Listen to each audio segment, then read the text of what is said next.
তুমি জিনটাকে এডিট করবা তোমার ইচ্ছা মতো, তুমি একটা জিনের একটা পার্ট বাদ দিবা অথবা একটা পার্ট অ্যাড করবো।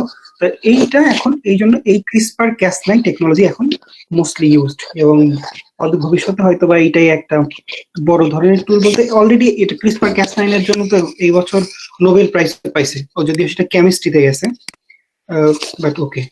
আচ্ছা, এইটাই হলো ক্রিসপার ক্যাস9। এটা তোমরা উইকিপিডিয়া থেকে, আমি জাস্ট এটা নিছি কারণ আমি চাচ্ছিলাম যত সিম্পল ওয়েতে তোমাদেরকে just CRISPR Cas nine what is the এই মেসেজটা কনভে করার জন্য।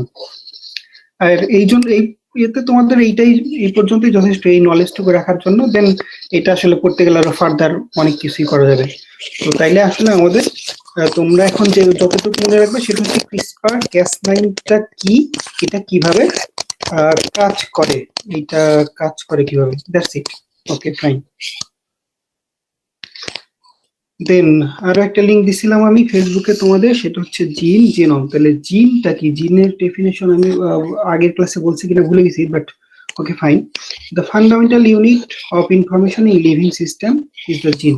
অর্থাৎ আমাদের যে ডিএনএ বা ক্রোমোজোম আসলে উল্টা দিক থেকে আসে, জিনোমটা আগে পড়ানো দরকার ছিল।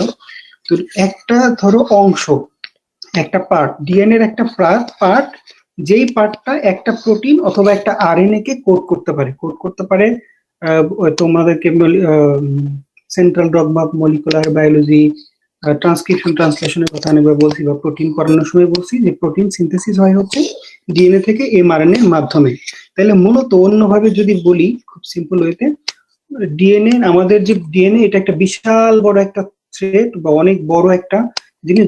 ধরে নিতে পারে একটা নাটায়ের যে সুতা থাকে, সেই সুতা যেমন অনেক বড় লম্বা এরকম টাইপের। তো তার একটা অংশ, যে অংশ থেকে একটা এমআরএনএ তৈরি হবে, সেই একটা অংশটাই হচ্ছে একটা জিন। সেই এমআরএনএ থেকে যদি তৈরি হয়, তাহলে এমআরএনএ থেকে তৈরি হবে কি ফার্দার প্রোটিন। এমআরএনএ থেকে আর আরএনএও তৈরি হতে পারে, কারণ আর আরএনএও তৈরি হয় হচ্ছে আসলে এই প্রসেসের মাধ্যমে। তো ফার্দার রিপিট, তাহলে ডেফিনেশনটা হচ্ছে fundamental unit of information in living system is the জিন। A gene can be defined biochemically as a segment of DNA, যেটা বলছিলাম part of DNA, that encodes the information required to produce a functional biological product. Biological product, that means protein or RNA. The final product is usually a protein. A functional gene product might be also one of several classes of RNA molecules. That's it. Then জেনোমটা হচ্ছে তাই হচ্ছে complete set of জিন, একটা অর্থাৎ হিউম্যানের ধরো একটা human, অর্থাৎ human স্পেসিসের যতগুলো জিন আছে সবগুলোর কালেকশনটা হচ্ছে জেনোম। তাহলে human genome, that's human genome is an organism's complete set of genetic instruction. Genome contains all of the information needed to build that organism and allow it to grow and develop. জেনোমের মধ্যে আরো দুটো জিনিস, okay, coding DNA, non coding DNA part আছে, এটা তোমাদের further অর্থাৎ এই যে বললাম একটা সেগমেন্ট অফ ডিএনএ যেটা হচ্ছে এমআরএনএ কোড করতে পারে, সেটা হচ্ছে কোডিং পোর্শন। এছাড়াও ডিএনএ এর মধ্যে অনেক পার্ট আছে যেটাতে কোনো কোডিং হয় না, সেটাকে জাঙ্ক ডিএনএও বলা হয় বা নন কোডিং ডিএনএও বলা হয়। এখন পর্যন্ত ধরে নেওয়া হয় যে এটার কোনো ফাংশন নাই, কিন্তু আসলে অবশ্যই ফাংশন আছে, কিন্তু এখন পর্যন্ত আবিষ্কৃত হয় নাই হয়তো। ব্যাপারটা হচ্ছে এই। তো তাইলে জিন আর জিনোমের মধ্যে ডিফারেন্স। আর হচ্ছে ওই ফেসবুক লিংকে যে লিংকটা দিছি তোমাদেরকে, ওইখানে অনেক খুবই চমৎকার কিছু ইনফরমেশন আছে, তোমরা দেখে নিতে পারো, অনেক দেখছো। আচ্ছা, আর একটা ইন্টারেস্টিং ব্যাপার হচ্ছে দেখো, এইটা হচ্ছে ভাইরাসের নাম, ভাইরাসের DNA base pair, BP base pair. তো এইটা যদি আমি দেখি 5386, লেন্থ অফ ভাইরাল ডিএনএ ন্যানোমিটারে 1939, আর লং ডাইমেনশন অফ ভাইরাল পার্টিকেলটার ডাইমেনশন হচ্ছে 25। তো 25 ন্যানোমিটার একটা ভাইরাসের মধ্যে কিভাবে এত লম্বা একটা ডিএনএ থাকে? অ্যান্সার অলরেডি আমি তোমাদের জিন পড়ানোর সময় বলে ফেলছি। সেটা হচ্ছে যে যখন নাটাই সুতার কথা বললাম, পেঁচানো অবস্থায় যখন থাকে, তাহলে নাটাইটা হয়তো বা লম্বাই সর্বোচ্চ 1.5 ফুট হতে পারে, কিন্তু সেখানে সুতা তো অনেক পেঁচানো থাকে, তাই না? তো ডিএনএ আসলে এরকম আমাদের বডিতে অর্গানাইজড এবং কয়েলড অবস্থায় ক্রোমোজোমের মধ্যে থাকে। এই কারণে আসলে ডিএনএ এর লেন্থ অনেক বড় এবং ডিএনএ এর মধ্যে অনেক বেশি ইনফরমেশন, অর্থাৎ লাইফের সমস্ত ইনফরমেশন ডিএনএ এর মধ্যে থাকা সম্ভব, জিনোমের মধ্যে থাকা সম্ভব। দেন সেকেন্ড টেবিলে আসো DNA gene and chromosome content in some genomes. তাহলে অলরেডি তোমাদেরকে আমি বলে ফেলছি যেটা, তাহলে জেনোম, তাহলে কমপ্লিট সেট অফ জিনটা হচ্ছে জেনোম। দেন জেনোমের মধ্যে থাকবে সেভারেল ক্রোমোজোম, ক্রোমোজোম নাম্বারটা এটা স্পেসিফিক। মানুষের ক্ষেত্রে 46 মানে 23 জোড়া। আবার ধরো মাউসের ক্ষেত্রে এটা তোমরা কোথায় দেখতে পাচ্ছ না, 40, মাউস দেখতে পাচ্ছ না, 40 আছে। ওকে, দেন প্ল্যান্ট ধরো অ্যারবিডস, তাহলে এটা অবশ্য একটা মডেল। ইস্টে ধরো 16। তো ক্রোমোজোম সংখ্যা দিয়ে বোঝা যায় যে এটা কোন স্পেসিস।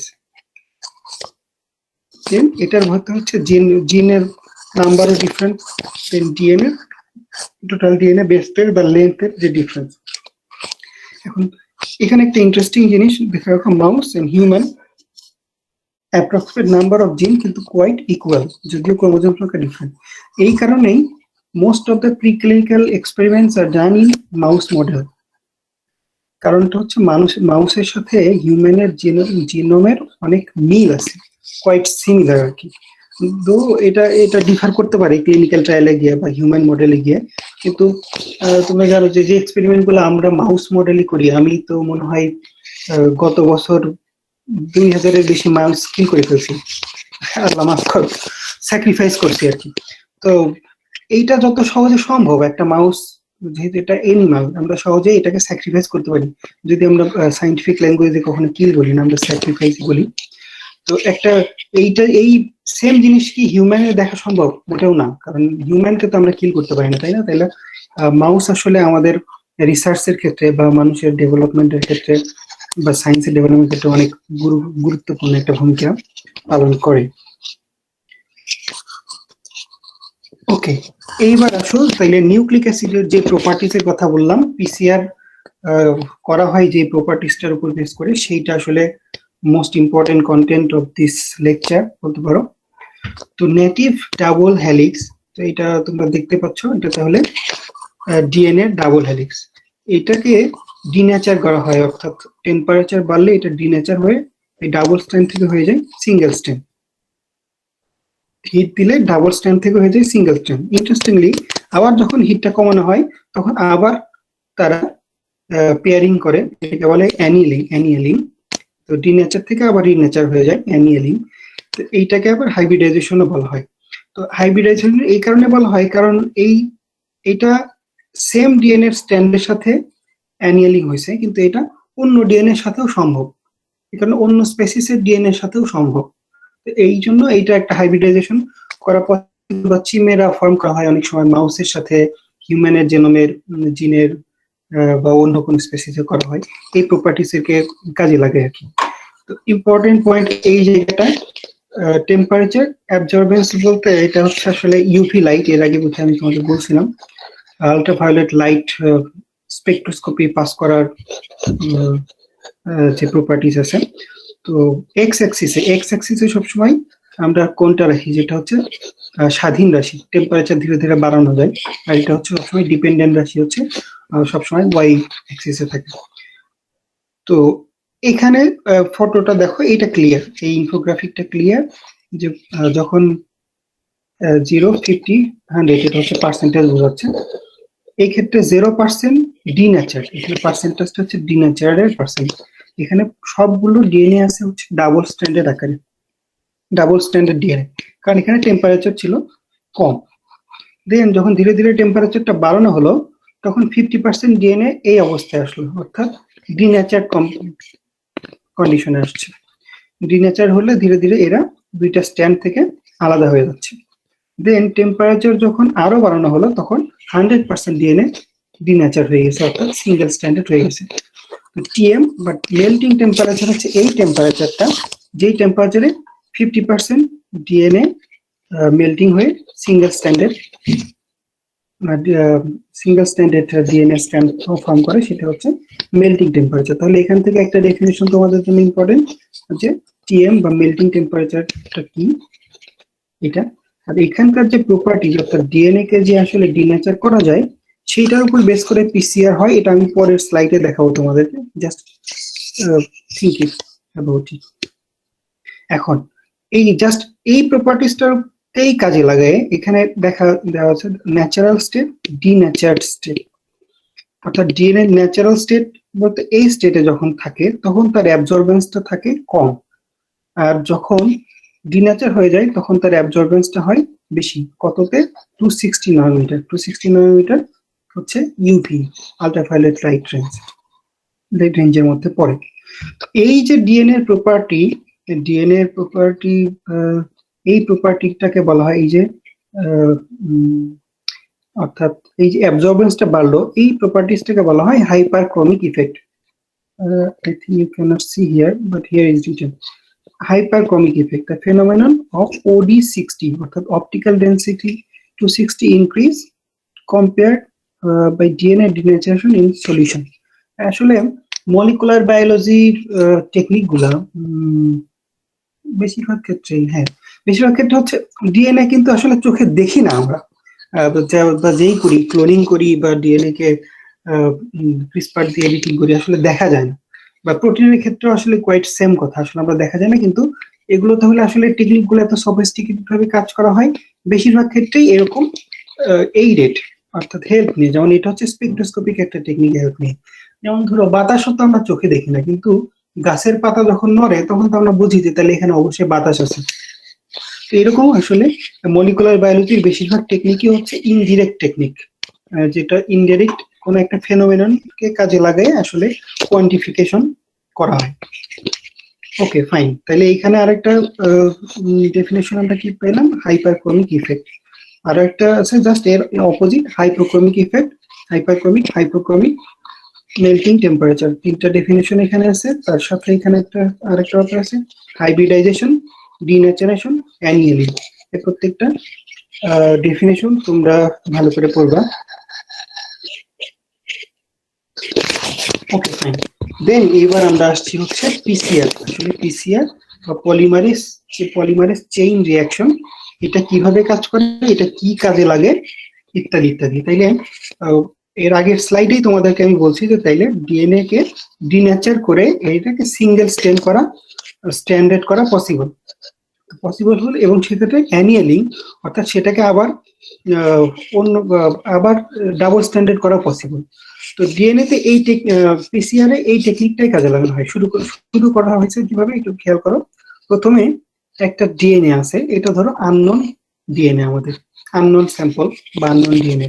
ধরো একটা ব্যাকটেরিয়া থেকে আমরা এই ডিএনএটা আইসোলেট করছি, এটা একটা ব্যাকটেরিয়ার ডিএনএ। এখন এই ডিএনএ এর মধ্যে অনেকগুলো জিন আছে, আমরা এই জিন থেকে একটা জিনকে আমরা দেখতে চাই যে সেই জিনটা আছে কিনা। তো সেই জিনটা আছে কিনা সেটা দেখার উপায় হচ্ছে যে তাহলে সেই জিনের যে সিকোয়েন্স, সেই সিকোয়েন্সটাকে আমরা ক্যাপচার করতে পারি কিনা। তো ক্যাপচার করতে পারার জন্য এই যে আর একটা টার্ম এখানে আছে প্রাইমারটা হচ্ছে একটা জিন ধরো শুরু হয়েছে এটিসিজি মধ্যে ধরো এটিটিটিসিজি, তাহলে সেটাকে আমি প্রাইমারটাকে তার কমপ্লিমেন্টারি আকারে এখানে বেস পেয়ার দিয়ে দিলাম। তাহলে এই প্রাইমারটা কি করবে, প্রাইমারটা তাহলে যখন এটা ডিন্যাচার অবস্থা থাকবে তখন সেই বেস পেয়ারটা যেই জায়গায় আছে সেই জায়গায় গিয়েই সে বাইন্ড করবে। তো সেই জায়গায় বাইন্ড করবে, এইভাবেই আসলে প্রাইমারটাকে ডিজাইন করা হয়। এটা আরো ভাস্ট নলেজের দরকার আছে আসলে কিভাবে প্রাইমার ডিজাইন করা হয়, but for simplification it's like that. Then তাইলে এইখানে ডিএনএটাকে প্রথমে আমরা ডিনেচার করে ফেললাম, তারপর যে ডিজাইন করা হয়েছিল প্রাইমার, সেই প্রাইমারটা সেখানে গিয়ে বাইন্ড করলো। তো প্রাইমার বাইন্ড করার পরে যেটা হবে, তারপর এখানে আমাদের আছে পলিমারেজ এনজাইম। পলিমারেজ এনজাইমের কাজ হচ্ছে ইলংগেশন বা চেইনটাকে ধীরে ধীরে বড় করা। তো যখন প্রাইমারটা এখানে গিয়ে বাইন্ড করছে, তখন এই পলিমারেজ এনজাইমটা আর এই রিঅ্যাকশনের মধ্যে আমরা প্রচুর পরিমাণ নিউক্লিওটাইড দিয়ে দিছি, এটিসিজি সব দিয়ে দিছি। তো তোমার যেটা লাগে তুমি সেটা নিয়ে বিল্ডিং সেট বানাও ওই টাইপের একটা। তো তখন প্রাইমার এই যে কমপ্লিমেন্টারি ডিএনএ এর যে স্ট্র্যান্ড আছে সেটা পড়ে পড়ে সেই তার যেই নিউক্লিওটাইড লাগে সেই নিউক্লিওটাইড নিয়ে স্ট্র্যান্ড সিনথেসিস করে ফেললো। So this step is that's why extension. তাইলে এই যে আমাদের ডিএনএ এর কমপ্লিমেন্টারি, এখানে কিন্তু আমাদের কমপ্লিমেন্টারি স্ট্র্যান্ড তাইলে তৈরি হয়ে গেছে, এইটা গেল এক্সটেনশন। দেন এইটা আবার ফার্দার এইটাকে আবার ডিন্যাচার করা হবে। কিভাবে আবার টেম্পারেচারটা বাড়ালেই তো এটা ডিনেচার হয়ে যাবে। তো তখন এইটা আসলে একটা সাইকেল হয়ে গেল, একটা চক্র হয়ে গেল। ফার্স্ট ডিনেচার করে ডিএনএটাকে সিঙ্গেল স্ট্যান্ডার্ড করা, তারপর সিঙ্গেল স্ট্যান্ডার্ডের সাথে প্রাইমারকে অ্যানিয়ালিং করা, যেহেতু টেম্পারেচার এখানে বাড়লে এখানে কমবে, দেন আবার একটা ফেভারেবল টেম্পারেচার করা, যে টেম্পারেচারে এই ট্যাগ পলিমারেজটা কাজ করে সেটাকে ইলংগেট করতে পারে। দেন ফার্দার আবার টেম্পারেচারটা হাই করে দিলে তখন এরা আবার সেপারেট হয়ে যাবে। সেপারেট হয়ে গেলে তাহলে আগে ছিল আমার ডিএনএ স্ট্র্যান্ড দুটো, সেকেন্ড ফেসে গিয়ে আমার কিন্তু ডিএনএ স্ট্র্যান্ড হয়ে যাবে চারটা, কারণ এখান থেকে আমি দুইটা পাবো, এখান থেকে দুইটা পাবো। দেন 1 2 3 4, তারপর আবার সাইকেল শুরু হয়েছে, মানে আবার সিমিলার ওয়েতেই কাজ করছে। সিমিলার ওয়েতে কাজ করলে তখন আমরা এই একটা থেকে ছিল আমাদের দুটো, দুটো থেকে পেয়েছি চারটা, চারটা থেকে পাবো আটটা। এইভাবে আমরা কিন্তু 2 to the power n copies পাবো, অর্থাৎ যতগুলো সাইকেল হবে তত জ্যামিতিক আকারে এটা বাড়তেই থাকবে। এইভাবে আমরা ডিএনএ একটা একটা কপি থেকে হাজার হাজার লাখ লাখ কপি তৈরি করতে পারি। এই প্রসেসটা হচ্ছে পলিমারেজ চেইন রিঅ্যাকশন বা PCR reaction. Okay, clear? PCR, hello? জি স্যার, ক্লিয়ার। ক্লিয়ার। শুনতে পাচ্ছি তো? হ্যাঁ, ওকে, থ্যাংক।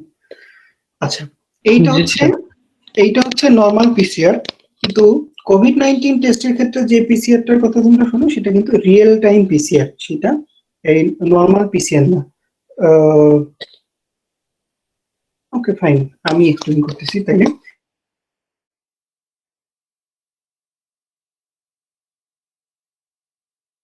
আসলে খুবই সিম্পল একটা পার্থক্য, জাস্ট একই মেকানিজম, কিন্তু এখানে রিয়েল টাইম পিসিআর এ একটা ফ্লুorescent ডাই ইউজ করা হয়। এই ডাইটা সাধারণত সাইবার গ্রিন। এটা এটা একটা ডাই, মানে একটা কালার ইউজ করা হয়। এই কালারটার প্রপার্টিস হচ্ছে, এই কালারটা বাইন্ড করতে পারে ডাবল স্ট্যান্ডার্ড ডিএনএ মেজর গ্রুভে। তোমরা এর আগে ডাবল হেলিক্সের যখন ওয়াটসন ক্রিকেট স্ট্রাকচার পড়াইছি তখন তোমাদেরকে বলছি ডিএনএ এর মধ্যে এই যে এরকম মেজর গ্রুভ থাকে না, গ্রুপ, এই গ্রুভে গিয়ে এই ডাই অর্থাৎ এই ফ্লুorescent ডাইটা বাইন্ড করতে পারে, এবং সেটা তখন ফ্লুorescently তখন এটা ডিটেক্ট করা যায় ফ্লুorescent ডিটেক্টরের মাধ্যমে। তো তাইলে এই ধরো এইটাই জাস্ট এই পিসিআর এর সাথে তাহলে আরেকটা নতুন প্রযুক্তি যোগ করা হলো ফ্লুorescent ট্যাগিং প্রযুক্তি।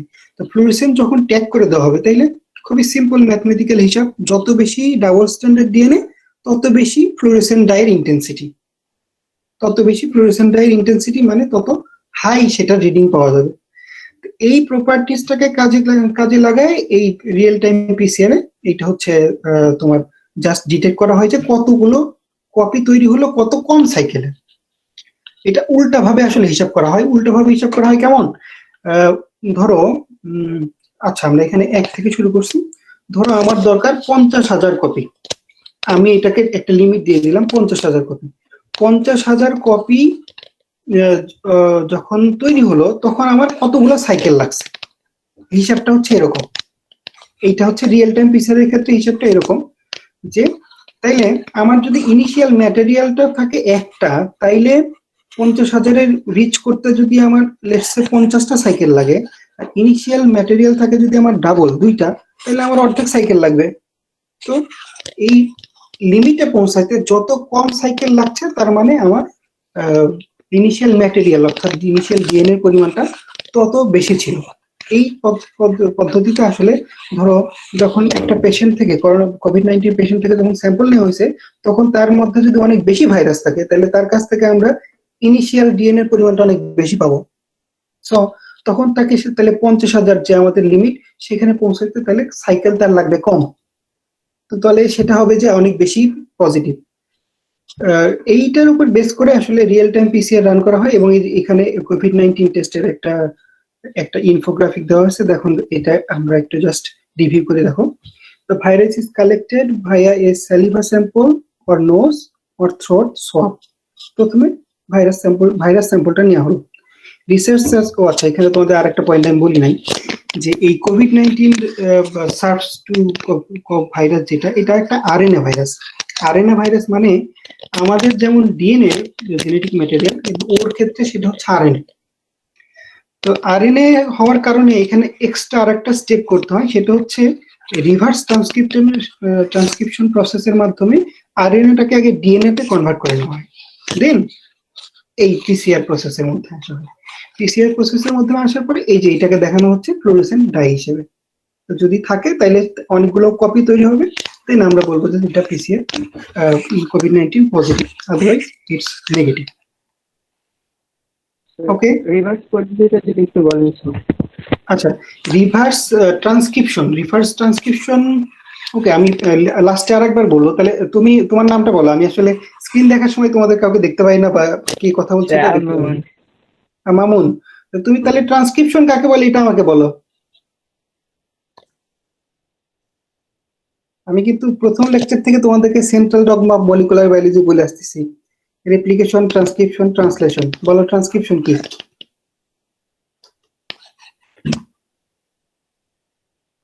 এনিওয়ান?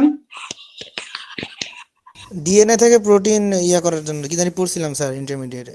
তোমার নাম বলো। মোহাম্মদ জাহিদ হাসান তুর্য। জাহিদ হাসান তুর্য, আচ্ছা। ইন্টারমিডিয়েটে পড়ছিলাম আমি, কিন্তু একটু আগে আবার হিন্স দিলাম তো তুর্যকে দিয়ে আমি বলাইনি আজকে। আমি বলি ট্রান্সক্রিপশনের সাথে ডিএনএ থেকে আরএনএ তৈরিটা। তোমার নাম বলো। MD Selim Reza sir. আচ্ছা, সেলিম রেজা, ঠিক আছে। ওই তাহলে তুর্য, তুমি এটা ঠিকই ট্রান্সলেশন পড়ছিলা কিন্তু ভুলে গেছো। আমি যেটা বললাম সেটা ট্রান্সলেশন। হ্যাঁ, ডিএনএ থেকে আরএনএ, আরএনএ থেকে প্রোটিন, আরএনএ থেকে protein translation sir. Translation, right. তাহলে ডিএনএ থেকে আরএনএ তৈরি, এইটা হচ্ছে ট্রান্সক্রিপশন। আমি এক্সাম্পল দিছিলাম হচ্ছে তোমার ডোনাল্ড ট্রাম্প থেকে রেক্স মিনিস্টার এমআরএনএ তৈরি, এটা হচ্ছে ট্রান্সক্রিপশন। এনিওয়ে, সো তাহলে রিভার্স ট্রান্সক্রিপশন বুঝতে পারছো, উল্টা উল্টা আরএনএ থেকে ডিএনএ তৈরি হবে। ট্রান্সক্রিপশনে তৈরি হয় ডিএনএ থেকে আরএনএ, আর রিভার্স ট্রান্সক্রিপশনে আরএনএ থেকে তৈরি হবে ডিএনএ। এই প্রসেসটা হচ্ছে রিভার্স ট্রান্সক্রিপশন। এই ক্ষেত্রে এইটা হচ্ছে আরএনএ যেহেতু সিঙ্গেল স্ট্যান্ডার্ড, দেন এইটাতে একটা এনজাইমেটিক প্রসেস এটাকে ডাবল স্ট্যান্ডার্ড ডিএনএ তে কনভার্ট করবে। এই প্রসেসটা হচ্ছে reverse transcription. Okay, fine fine, I think. Otherwise, I'll explain later. Let's finish first. তোমাদের জন্য দরকার নাই। তাইলে পিসিআর এর গল্প গেল, বা পিসিআরটা আসলে ইম্পর্টেন্ট, তোমরা ওইটা তো করবাই। এবার তাহলে জাস্ট এটা মনে হয় তোমাদের আসলে সিলেবাসে নাই, আমার কাছে মনে হয়েছে এটা রিলিভেন্টলি তোমাদের পড়ায় দেওয়া যায়, সেই ক্ষেত্রে তোমরা হয়তো ইন্টারেস্টেড ফিল করবা। সেটা হচ্ছে ভ্যাকসিনেশন। ভ্যাকসিনেশন কিভাবে কাজ করে। তো এইটা হচ্ছে, এই স্লাইডটা আমি তোমাদের মানে তৈরি করছি আসলে ভ্যাকসিনেশনের শুরুর গল্প বলার জন্য। আসলে ভ্যাকসিনেশন এই কনসেপ্টটা কিভাবে আসলো এবং এটা কিভাবে আসলে হিউম্যান হেলথকে প্রোটেক্ট করতেছে। প্রথম যেই ছবিটা, আচ্ছা, কাক কোকিলের বাসায় ডিম পারে না কোকিল কাকের বাসায় ডিম পারে, কেউ জানো? স্যার কোকিল কাকের বাসায় ডিম পাড়ে। কোকিল কাকের বাসায় ডিম পারে। ওকে, কনফিউশন হচ্ছিল, পরে মনে হচ্ছে হ্যাঁ ঠিকই আছে। কাকের তো বাসার সাইজটা খুব বিশ্রী হয়, তাই না? মানে বাবুই পাখির মতো অত গোছালো হয় না। যা হোক, তারপরেও কাকের একটা নিজস্ব বাসা আছে, কোকিলের বাসা কখনো দেখি নাই। আচ্ছা, এই গল্পের একটা এটা একটা গল্প, একটা আমার কাছে মনে হয়েছে এটা হচ্ছে কোয়াইট সিমিলার, অনেকটা ভ্যাকসিনেশনের মতো। সেটা হচ্ছে, তাহলে এই গল্পটা তোমরা অনেকেই জানো যে কোকিলের কোনো বাসা নাই। কোকিল কি করে? কোকিল ডিম পারে হচ্ছে কাকের বাসায়, আর বোকা কাক সেটাকে নিজের ডিম মনে করে সেটাতে তা দেয়। তা দেওয়ার পরে যখন বাচ্চা হয়, বাচ্চা ফুটে বের হওয়ার পরে মনে হয় হাই হাই আমি এটা কি করছি, এটা তো আমার বাচ্চা না। তখন তার সাথে কোকিল তখন দূর থেকে এসে দাঁড়ায় থাকে, আমার বাচ্চাকে এখন সরাইতে হবে, তুমি তো আসল কাজটা করে দিছো, আমার বাচ্চা তো ফুটাই দিছো। কিন্তু ততদিনে বোকা কাকের আসলে তেমন কিছু করার থাকে না। তো ভাইরাসও আসলে আমাদের সাথে ঠিক এই একই গেমটাই খেলে। ভাইরাস যেটা করে, ভাইরাস তার জেনেটিক ম্যাটেরিয়াল অর্থাৎ আরএনএ বা ডিএনএ কে আমাদের বডিতে, আমাদের সেলের মধ্যে প্রবেশ করায় দেয়। কারণটা হচ্ছে তার কোনো মেকানিজম অর্থাৎ তার ওইরকম এনজাইম নাই যে সেটা থেকে সে মাল্টিপ্লাই করবে বা সে ফার্দার প্রোগেনি তৈরি করবে। তো আমাদের সেলও বোকার মতো তৈরি করার পরে দেখা এটা তো ভাইরাস তৈরি হয়ে গেছে, তখন তো আসলে কিছু করার থাকে না। তো তাইলে এইটা হচ্ছে আসলে একটা সিমিলারিটি বা অ্যানালজি বলতে পারো। তো এইটা যদি হয় তাহলে এই প্রসেসটা কাজে লাগিয়ে আসলে আবার ভ্যাকসিনেশন করা যাবে। আচ্ছা, সেটা তো পরে যাচ্ছি, এখন আসি যে আসলে রিয়েল গল্প ভ্যাকসিনেশনটা কিভাবে আসলো। এই যে এডওয়ার্ড জেনার, ইনি তার আগে অবশ্যই ইউরোপে ভ্যাকসিনেশন বলতে সিমিলার একটা আইডিয়া ছিল, এটা হচ্ছে এখান থেকে তৈরি আসে কাউপক্স বা স্মল পক্স এর ভ্যাকসিনেশন। যেটা এই যে দেখতে পাচ্ছ এই ছবিটা, এই ছবিটাতে স্মল পক্স এর ভয়াবহতা খুব কি পরিমাণে ছিল। তো এই ছেলেটা হচ্ছে ভ্যাকসিনেটেড, এই ছেলেটা নন ভ্যাকসিনেটেড। গল্পটা হচ্ছে এরকম, এই এডওয়ার্ড জেনার খেয়াল করলো যে অনেক মানুষজন স্মল পক্সে খুব গুরুতর হয়ে আহত হচ্ছে, এটা তো আসলে খুবই একটা কনসার্ন। দেন সে খেয়াল করলো একটা মিল্ক মেড, যে হচ্ছে তোমার গরুর দুধ পানাই তাই তো বলে, যা হোক দোয়াই আর কি, সেই মহিলার এই স্মল পক্সটা হচ্ছে না।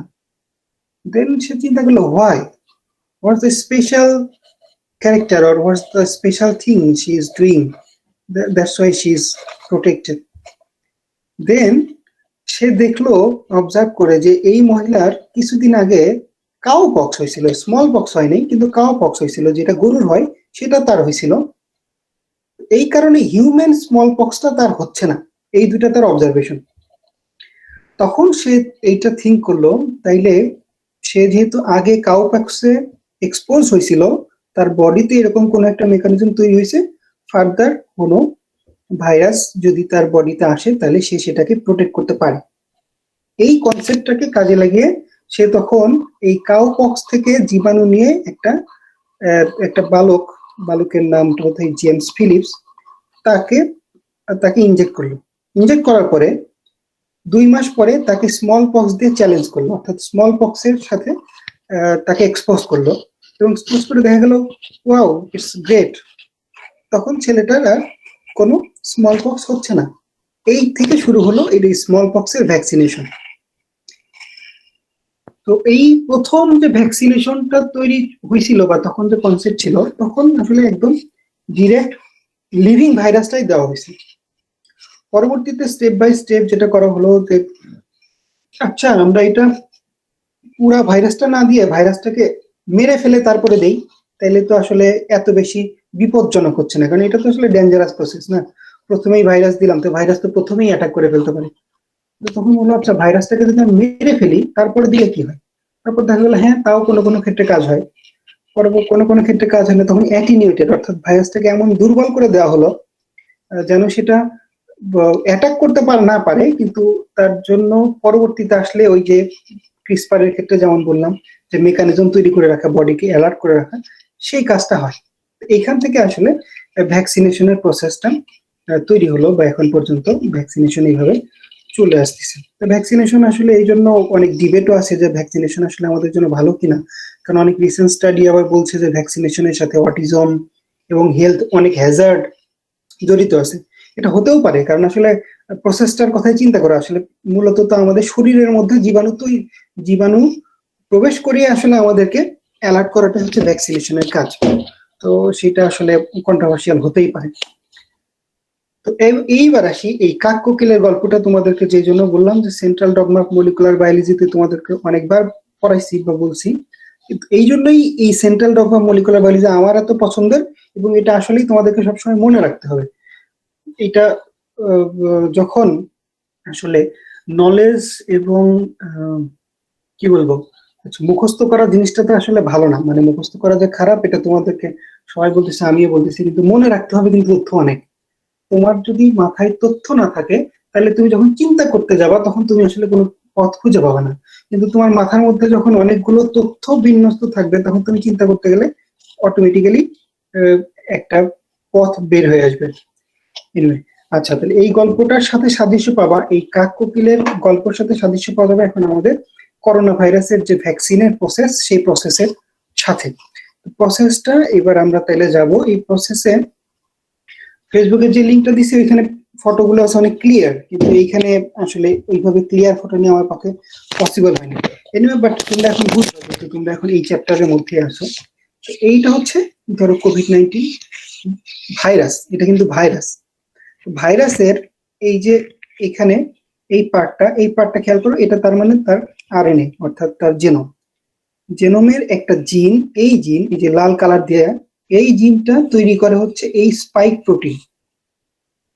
তো এই ভ্যাকসিনেশনে যেটা করা হয়েছে, এই স্পাইক প্রোটিনটাকে শুধু নেওয়া হয়েছে, স্পাইক প্রোটিনটাকে না, সরি, স্পাইক প্রোটিনের জিনটাকে নেওয়া হয়েছে।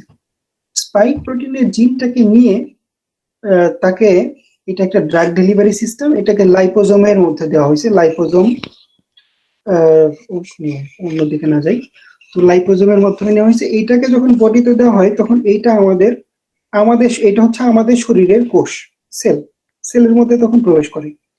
সেলের মধ্যে প্রবেশ করলে এই ড্রাগ ডেলিভারি সিস্টেমের মাধ্যমে এই যে আরএনএটা তখন আমাদের বডির যে মেশিনারির সাথে মিশে যায়। এই ক্ষেত্রে হচ্ছে একদম সেম। এই কোকিলের ডিমটাকে আমাদের বাড়িটা, মানে সেলটা যদি কাকের বাসা হয় তাহলে সেখানে দেওয়া হয়েছে, এবং আমাদের এই কাকের মেকানিজম এখানে তাপ দেওয়া শুরু করে দিল। এটা কার, এটা ডাজন্ট ম্যাটার। তাপ দেওয়া শুরু করলে যেটা হলো, তাহলে সেই জিন থেকে তৈরি হয়ে গেল সেই প্রোটিন তৈরি করে দেখলো, আরে এই প্রোটিন তো আসলে আমার প্রোটিন না, এই প্রোটিন তো আসলে ভাইরাসের প্রোটিন। ভাইরাসের প্রোটিন তো বটেই, এটা তো তৈরি হয়ে গেছে। তো ভাইরাসের প্রোটিন তো আসলে সেলটার জন্য ভালো না। আর সেলটা তখন মারা যাবে, এটা আসলে আরো ইমিউনোলজির অন্য প্রসেস বলতে হবে, যা হোক ওই দিকে আমি যাবো না। দেন সেই সেলটা তখন চারপাশ দিয়ে জানান দিতে থাকলো, এই যে দেখো এই স্পাইক প্রোটিনটাকে ডিসপ্লে করছে বিভিন্ন ভাবে, যে আমার মধ্যে একটা অন্য জিনিস চলে আসছে, আমার মধ্যে একটা অন্য জিনিস চলে আসছে। দেন হেল্পার টি সেল এর কাজ হচ্ছে সেইটাতে সাড়া দেওয়া। সে তখন এই প্রোটিনের স্যাম্পলটা নিল, স্যাম্পলটা নিয়ে বললো যে আচ্ছা আমাকে টেস্ট করতে দাও, এটা কি আসলে আমার বডির না এটা আসলেই বাইরে থেকে আসে। দেন টিসিএল দেখলো, হ্যাঁ এটা তো আসলে ভাইরাল প্রোটিন, এটা তো আসলে হিউম্যান প্রোটিন না। দেন তার কাজ হচ্ছে, এটা প্রফেশনাল অ্যান্টিবডি প্রেজেন্টিং সেল বলা হয়, এপিসি। তাকে দেওয়া যে হ্যাঁ তুমি এবার পুরা বডিতে ডিক্লেয়ার করে দাও আমাদের শরীরের মধ্যে একটা ভাইরাল প্রোটিন আসছে। সে তখন এটাকে ডিক্লেয়ার করে দিয়ে এবং সে সেটাকে প্রেজেন্ট করতে থাকলো। তখন আমাদের বডিতে এই প্রোটিনের এগেইনস্টে অ্যান্টিবডি তৈরি হয়ে গেল। অ্যান্টিবডি তৈরি হয়ে গেল মানে তার মধ্যে ডিফেন্স সিস্টেম তৈরি হয়ে গেল, এবং এই যে ইনফেক্টেড সেল ছিল সেটাকে কিল করে ফেললো। যেহেতু অনেকগুলো অ্যান্টিবডি তৈরি হয়েছে, এই ভাইরাস তো তখনও নাই, কিন্তু ভাইরাস প্রোটিন আছে, সেটাকে কিল করে ফেললো। কিন্তু যেটা হলো, বডির মধ্যে অ্যান্টিবডিটা রয়ে গেল। বডির মধ্যে অ্যান্টিবডি তৈরি হলো, একবার বডিতে অ্যান্টিবডি তৈরি হলে আসলে সেটা আমাদের মেমোরি সেল তৈরি হয়। তখন মেমোরি সেলের কাজ হচ্ছে, অ্যান্টিবডিটা বডিতে থাকবে না, কিন্তু ফার্দার যখনই আবার এই ভাইরাস সেই প্রোটিনটা যখন আসবে, তখনই এই অ্যান্টিবডিটা আমাদের বডিতে তৈরি হবে। আমাদের বডিতে যখনই অ্যান্টিবডিটা তৈরি হয়ে গেছে, তার মানে তখন আমরা ভ্যাকসিনেটেড, বা আমরা তখন রেডি, যে আমাদের শরীরে এবার যদি আসেও শত্রু, অর্থাৎ যদি কোভিড-19 আসেও, তা আমরা তখন সেটাকে ডিস্ট্রয় করতে পারবো, আগে থেকেই রেডি। এইটাই আসলে এই প্রসেস, এবং এই এমআরএনএ ভ্যাকসিনের প্রসেসটা এইবারই আসলে প্রথম মার্কেটে আসলো। এর আগে এমআরএনএ ভ্যাকসিন আসেনি। তো একটু বোধহয় কমপ্লিকেটেড, তারপরে আমার মনে হয় বোঝা পসিবল তোমাদের ক্ষেত্রে। ওকে, ভ্যাকসিনেশন নিয়ে কেউ কিছু বলবা? হ্যালো,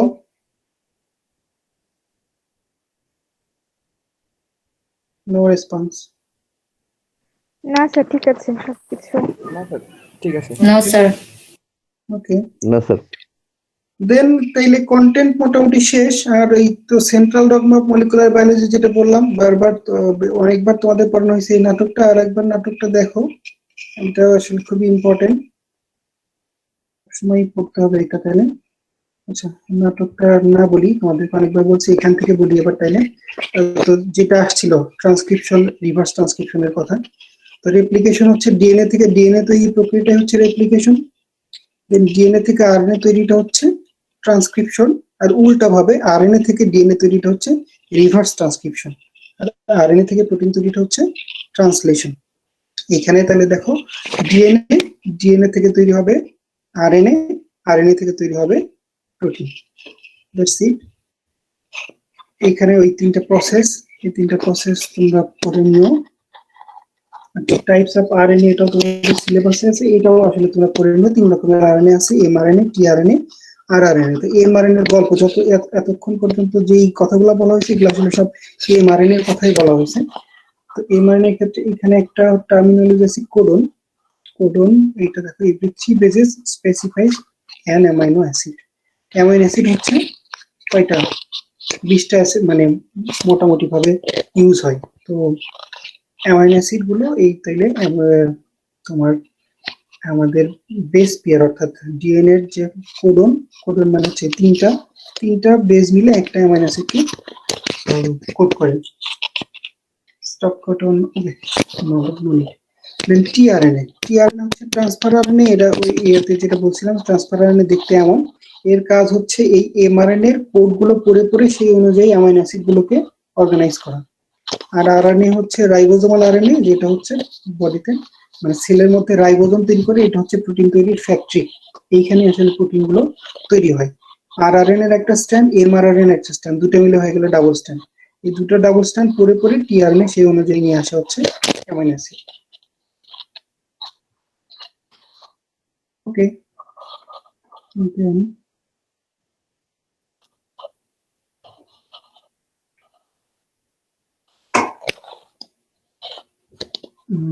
আর কি বলতে চাচ্ছিলাম তোমাদের? ওকে ফাইন, তাহলে তোমাদের এই চ্যাপ্টার মোটামুটি ভাবে শেষ। নেক্সট চ্যাপ্টারে আমরা তো কার্বোহাইড্রেট অথবা লিপিড পড়াবো। সেলিম রেজার হচ্ছে এইখানে ফুড সায়েন্সে হচ্ছে পূজা সরকার মনে হয় না, বৃষ্টি। তোমাদের অ্যাসাইনমেন্টের কি অবস্থা?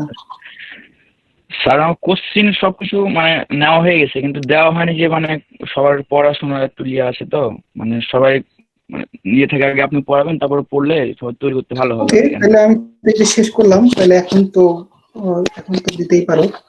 জি স্যার, মানে একটা ধারণা না আসলে অ্যান্সার দেওয়া হয় না আর কি ভালো মতো। সেই ওকে,